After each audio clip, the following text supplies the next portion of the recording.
I hope you're doing well. In 2 Samuel chapter 5, we saw that David had been anointed king over all of Israel, and he's going to serve as king for a total of 40 years. But later on in the chapter, he talks about having taken more wives and concubines, and more sons are born to him. But in chapter 5, verse 17, he realizes that the Philistines are going to come and fight with him once again. So in verse 19, it says, "And David inquired of the Lord, shall I go up against the Philistines? Will you give them into my hand? And the Lord said to David, go up, for I will certainly give the Philistines into your hand. And David came to Baal-perazim, and David defeated them there. And he said, the Lord has broken through my enemies before me like a breaking flood." And I wanted you to see that how important it is to have an intimate, hearing relationship with God. He gave his life for us. He died as us and for us so that he could live in us. But it was always about having a relationship with him. He created Adam and Eve for relationship, and he brings David into this position of power as king over his people, as the shepherd, because of relationship. And here David has spent part of his life running from Saul and refusing to take matters into his own hand. But when the enemy comes, he goes to the Lord and seeks the will of the Lord. Now, you can hear God and you can ask him, should I go here? Should I enter into this activity? What should I give? And he puts into our heart the desires of his will. David finds victory. He grows greater and greater, the scripture says, because he hears the Lord and he obeys the Lord.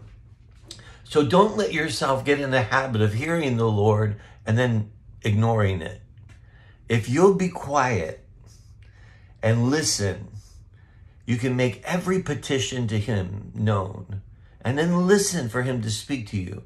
Listen to affirm in your heart what he desires for you to do or give or where he wants you to go. He'll make it known.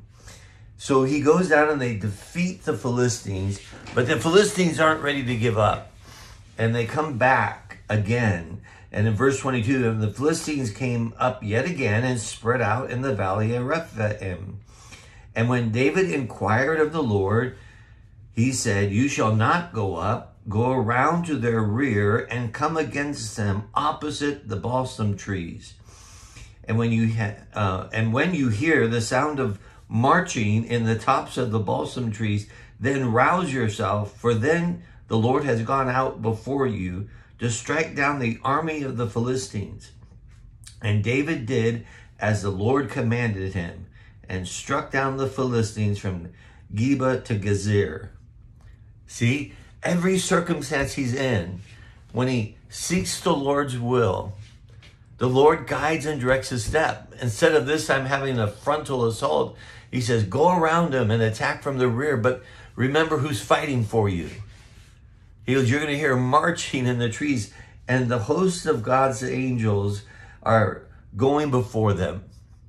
This has been the case for Israel all along, that if they're in a predicament and the enemy is about to come against them, God says, I'll fight for you.